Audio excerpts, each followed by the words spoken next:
What if I told you Jesus came to abolish religion? What if I told you voting Republican really wasn't his mission?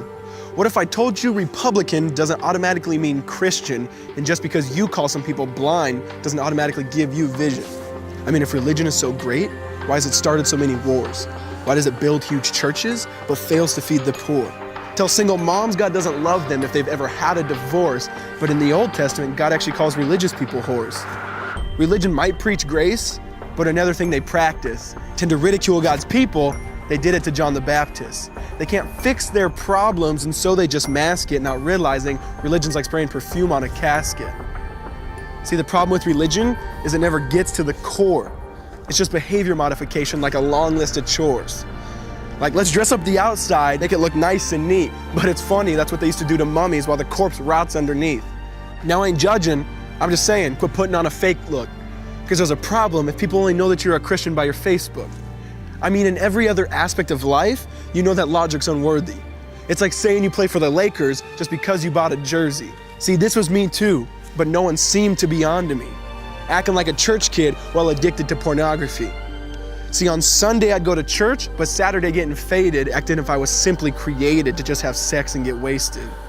See, I spent my whole life building this facade of neatness, but now that I know Jesus, I boast in my weakness. Because if grace is water, then the church should be an ocean. It's not a museum for good people, it's a hospital for the broken. Which means I don't have to hide my failure, I don't have to hide my sin. Because it doesn't depend on me, it depends on Him. See, because when I was God's enemy, and certainly not a fan, He looked down and said, I want that man. Which is why Jesus hated religion, and for it He called them fools. Don't you see so much better than just following some rules? Now let me clarify. I love the church, I love the Bible, and yes, I believe in sin.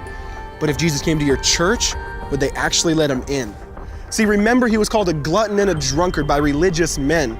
But the Son of God never supports self-righteousness, not now, not then. Now back to the point, one thing is vital to mention. How Jesus and religion are on opposite spectrums. See, one's the work of God, but one's a man-made invention. See, one is the cure, but the other's the infection. See, because religion says do, Jesus says done. Religion says slave, Jesus says son. Religion puts you in bondage, while Jesus sets you free. Religion makes you blind, but Jesus makes you see. And that's why religion and Jesus are two different clans. Religion is man searching for God. Christianity is God searching for man.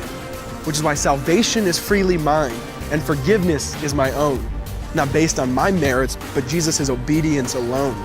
Because He took the crown of thorns and the blood dripped down His face. He took what we all deserved. I guess that's why you call it grace. And while being murdered, He yelled, Father, forgive them. They know not what they do. Because when He was dangling on that cross, He was thinking of you. And He absorbed all your sin and He buried it in the tomb, which is why I'm kneeling at the cross saying, come on, there's room. So for religion, no, I hate it. In fact, I literally resent it. Because when Jesus said, it is finished, I believe He meant it.